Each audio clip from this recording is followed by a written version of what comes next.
Annenberg Media.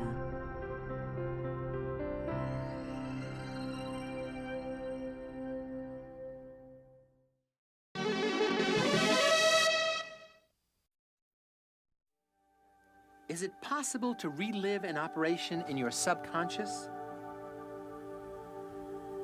Just try to keep it as long as you can. Can your mind shut out the pain of extreme cold? Fixate. How does the right eye trick the left hand? The mind, hidden and divided. This time on Discovering Psychology.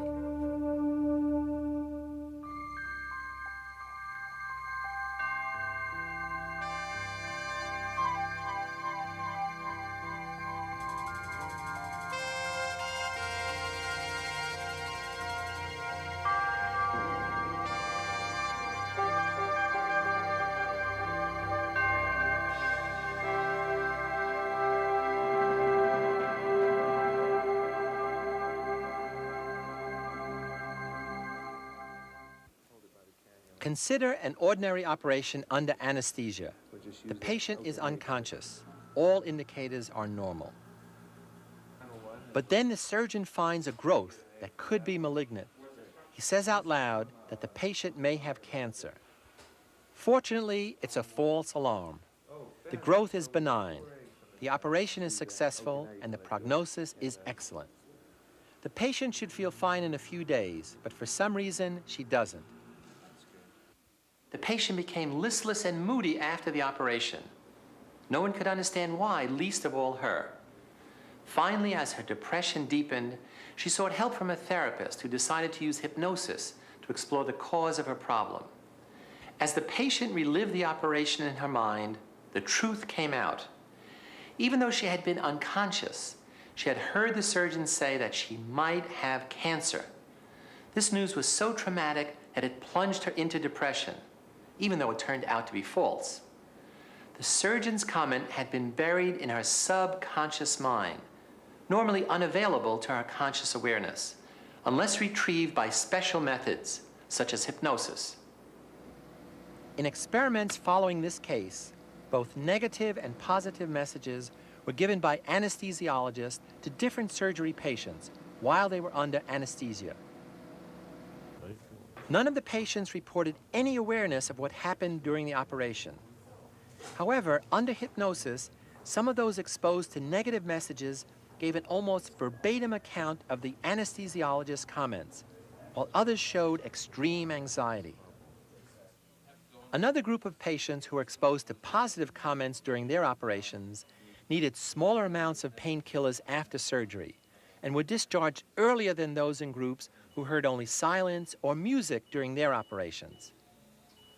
We should note, however, that subconscious processing during anesthesia is complex and difficult to demonstrate reliably. This phenomenon of subconscious awareness raises some profound questions about the nature of the human mind and how it functions to tune us into or out of the world around us. Can events and experiences taking place below the level of consciousness really alter our moods, bias our actions, and even change our health? And why are we unaware of what this hidden consciousness knows?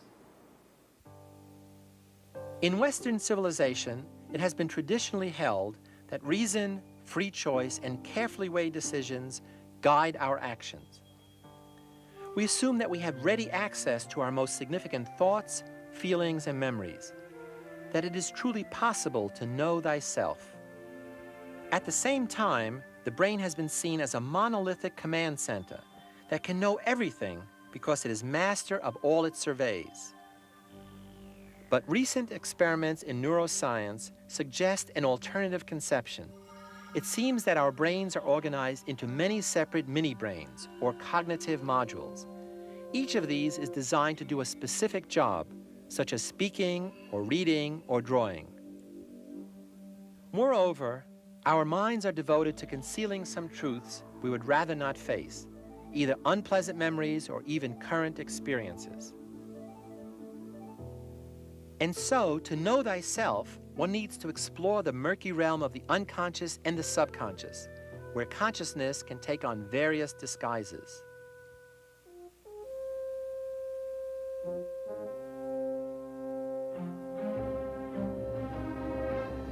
Throughout history, people have been fascinated and frightened by the idea of a sudden transformation of identity from our conscious selves to something beyond our control, as shown here in an early film version of Dr. Jekyll and Mr. Hyde. We see this notion in tales of witches' potions and voodoo possession, in stories of the devil who takes over and directs the souls of his victims. And we see it in the carvings of the Northwest Indians, which represent animals who have turned into humans. And although we know of no confirmed sightings of animal humans or witches or devils, we do know that certain chemical substances can dramatically change how the mind functions and even how personality is expressed. Our consciousness can be profoundly altered by psychoactive drugs called hallucinogens, most notably LSD, psilocybin, and mescaline, and more commonly, marijuana.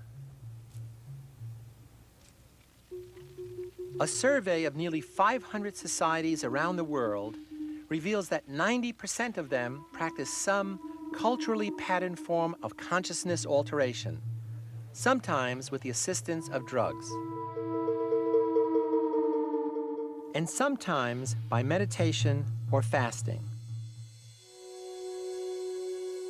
Experiencing traumatic events, even those deep in one's past, can also alter consciousness. At the University of Pittsburgh, psychologist Jonathan Schooler looks at the controversial phenomenon of recovered or discovered memory. Recovered memories are situations in which individuals believe they have remembered long-forgotten incidences of abuse. Many researchers in the field believe that these recovered memories are largely the product of therapist suggestion, that is, that they actually didn't happen. Others believe that these are generally true and are actually the product of long-forgotten, repressed memories. What I've been doing is to investigate these cases. Jonathan Schooler, it's nice to see you. Good to meet you. And try to find evidence that sometimes, at least, these memories can correspond to actual incidents of abuse. Schooler's research led him to the case of J.R., whose recollection of having been molested as a child didn't surface until he was an adult. Schooler was interested not only in how memory finally emerged, but in determining if it was true. We went to a movie called Nuts with Barbra Streisand. Picked it, fairly randomly, fairly much on the spur of the moment. Didn't have any clue what it was about. During the course of the movie, it becomes clear that this female character was abused as a kid. And afterwards, we went out to dinner, and I felt very sort of agitated, kind of distracted that night. We lay down in bed, and Laura knew something was up. And that's when the first memory came to me. And I turned to her at one point and said, what happened to that little girl happened to me. One of the most important aspects in determining the credibility of a discovered memory is to obtain confirmatory evidence. Can you tell me about any efforts that you've made to corroborate the abuse that you've described? I've talked to 4 or 5 people who were also abused by the same person, including some in my family, one of whom was a total stranger who came forward and contacted me after I filed my lawsuit and after he'd seen some other publicity. I confronted the perpetrator. He acknowledged. It's very difficult to understand how individuals could forget something as traumatic as being molested or raped or seeing a death. And I think that's one of the reasons why many researchers have had trouble believing this phenomenon. I think that the mind is a very mysterious process still, and there are many things we don't understand. Although controversial, confirmed cases of discovered memory show us just how powerful the conscious and the unconscious domains of the human psyche can be. It was Sigmund Freud, remember, who pioneered exploration of the unconscious. It was there he believed that primal sexual desires, aggressive urges, and painful memories are exiled. According to Freud, these traumatic thoughts and feelings, which threaten to overwhelm the individual if let loose, are forcibly removed from our conscious awareness by the process of repression. But over time, the binds that keep them imprisoned in the unconscious begin to loosen until an alarm goes off. The alarm is acute anxiety, which signals that an escape to conscious awareness is imminent. In order to prevent that escape, new defenses are called upon, ego-defensive mechanisms, which act to restrain the imprisoned thoughts and feelings at all costs. But the more heavy-handed the defenses are, the greater the pressure for escape, and the less energy the person has to deal with reality, until the entire system begins to crack under the strain, and mental illness results. For Freud, this dynamic of the human unconscious influences all our choices, decisions, memories, and dreams. It's even behind those slips of the tongue we call Freudian slips, such as greeting a guest with, "I'm so sad you're here," instead of "I'm so glad you're here." Errors like that, Freud tells us, are windows into our unconscious feelings, which otherwise might have remained hidden. But contemporary researches are showing that the unconscious is much more than the storehouse of the unpleasant and forbidden. It represents a basic process we all use regularly. The unconscious operates whenever we feel or act without being aware of what's influencing us, whether it's a stimulus from the current situation or from our past. Gently moving your hand down. Hypnosis is another, often dramatic window on the different levels of consciousness. People who have the special ability to be hypnotized or hypnotize themselves can experience remarkable changes in perception, memory, emotions, behavior, and bodily function. Secure and deep hypnosis. The hypnotist is merely a coach facilitating the optimal performance of the subject. Michael, because you're highly hypnotizable, we can begin our hypnosis session today without any elaborate induction. In fact, all we have to do is have you concentrate on the target, which is your thumb. And as I move your hand down, just allow a state of deep relaxation to enter your body. And you feel very comfortably relaxed. And just let yourself go into a very deep, full, comfortable state of hypnosis. Get into a very deep, comfortable state of relaxation.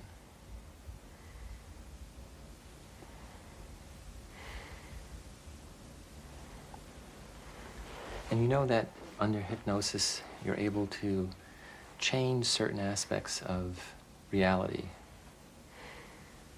to visualize things and have those images influence how you think, feel, and act.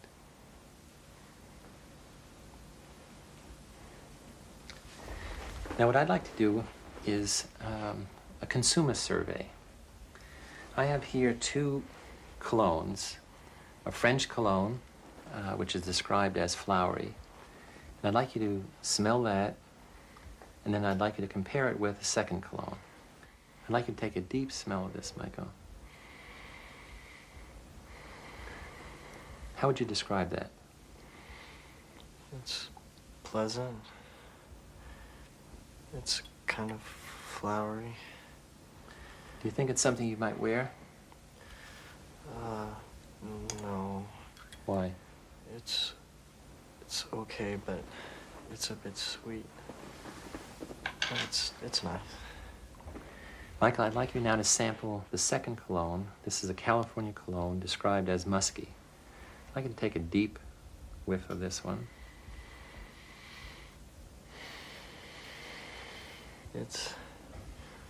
It's more musky. I think it's a bit more masculine. Which of the two do you like better? I would probably wear the second one. Want to take another smell of it? Yeah, please. Okay, I'm going to tap you on your shoulder, and when I do, you're going to be alert and refreshed because I'd like you to sample the colognes again. Okay? Okay. Here's the first one, the French cologne. Tell me what you think of it now. It's nice.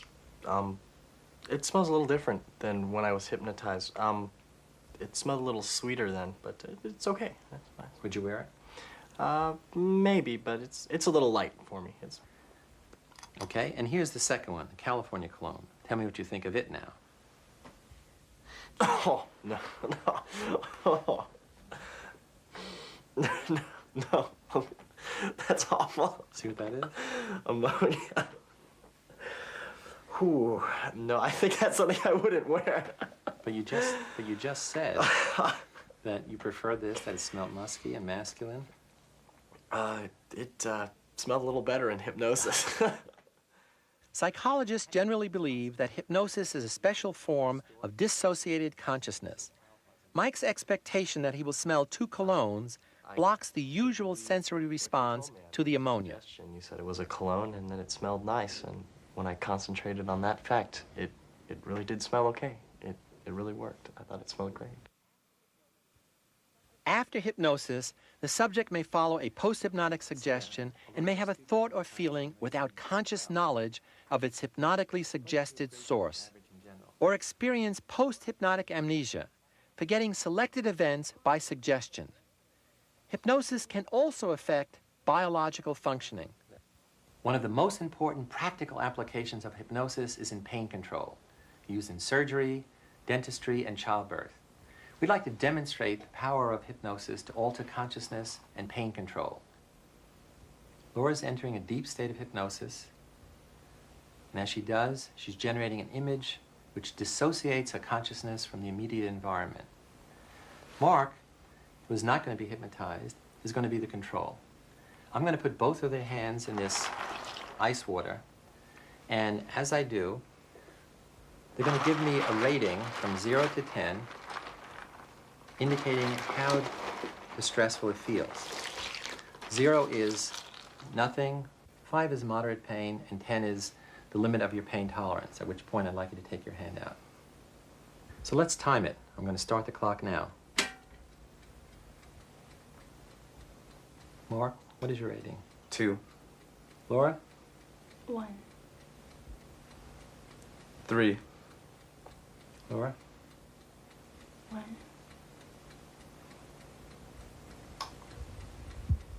4. Laura? 1. 5. Laura? 1. 7. Laura? 1. 9. Laura? 1.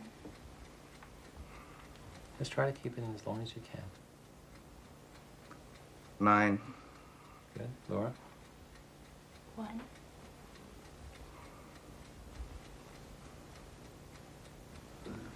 9. Good. Laura? 1. 10. Laura? 1. Despite the evidence, it's still hard for most of us to accept the notion that the human mind can act in ways that are contrary to the individual's best interest, or that so much can be swept under the rug of consciousness, with so many important ideas and feelings kept out of sight. But suppose we could illustrate that parts of the mind can actually be separated and can function independently from each other, that the mind can be a double agent, spy and counter-spy at the same time, revealing and concealing, knowing and not knowing, aware and confused. How? By cutting the brain in two and seeing what happens. Patients suffering from otherwise incurable and incapacitating epileptic seizures are often helped if the connection between the two cerebral hemispheres is cut. The two halves of the brain are mirror images of each other, connected by the corpus callosum, a bundle of about 200 million nerve fibers carrying information to and from each side of the brain. When it's severed, the brain's electrical impulses that cause epileptic seizures are blocked from spreading. In a sense, the brain is divided already. The nervous system is wired so that incoming sensory impulses from our vision or our sense of touch are routed to the opposite side of the brain.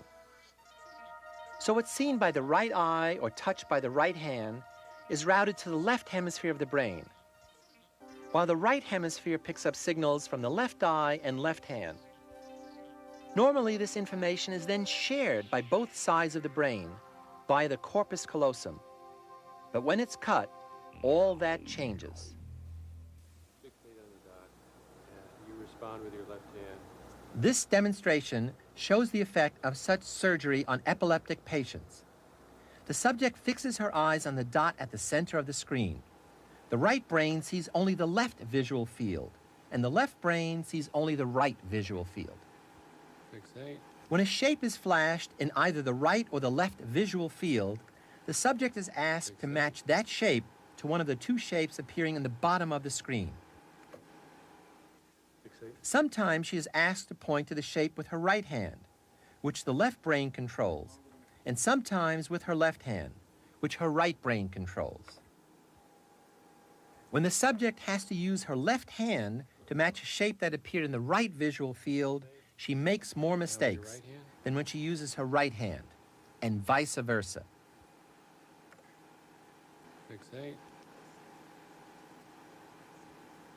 The sensory messages from the right hand and left visual field and the left hand and right visual field go to opposite sides of the brain. This information cannot be shared because the connection between the two sides has been cut. A further complication of the split brain phenomenon is the fact that each side of the brain is better at some tasks. The right side of the brain is thought to be better at perceptual problems, pattern recognition, and spatial relationships, while the left side seems to be better at language, analysis, and creating explanations. Michael Gazzaniga is conducting research at the Dartmouth Medical School, where he specializes in the psychological study of split brain patients. What we've learned in looking at these patients is that there needs to be a final common path, a cognitive system that unites and pulls together all the behaviors that come pouring out of us, whether they're actual behaviors or whether they're changes in our moods and what have you.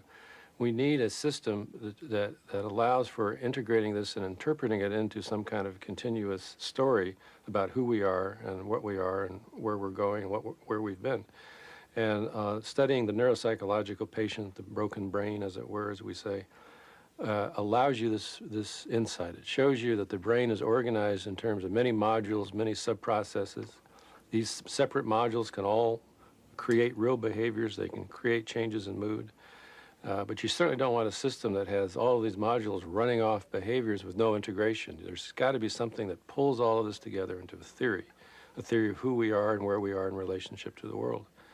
And the neuropsychological data from both split brain patients and other focal disease patients suggests that there's something in the left hemisphere that we've called the interpreter that performs this integration, this crucial link for human consciousness. The notion here is that the interpreter turns out to be the essential feature of the human brain that allows for this individual stamp, as it were, on our lives, because it is pulling together our own personal events, our own personal responses to the environment, and giving them an interpretation.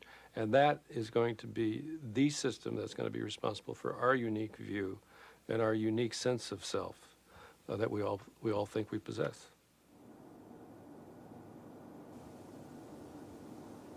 Some neuroscientists and cognitive psychologists believe that if the brain is, in fact, a confederacy of modules, it might work like this.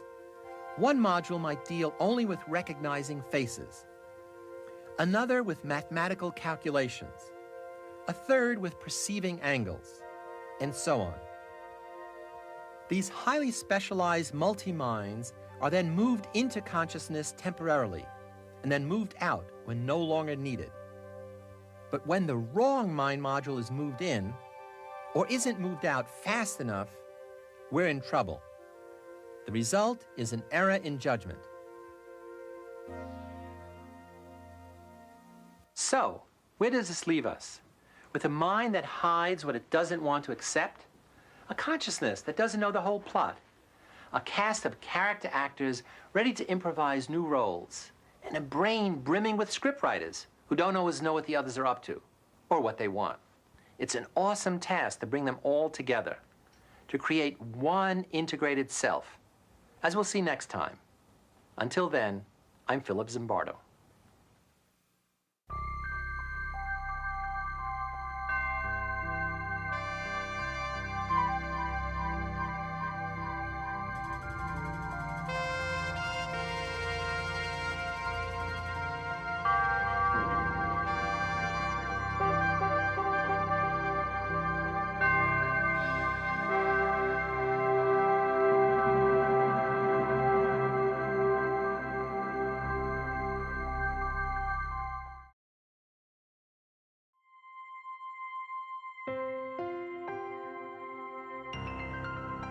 Annenberg Media.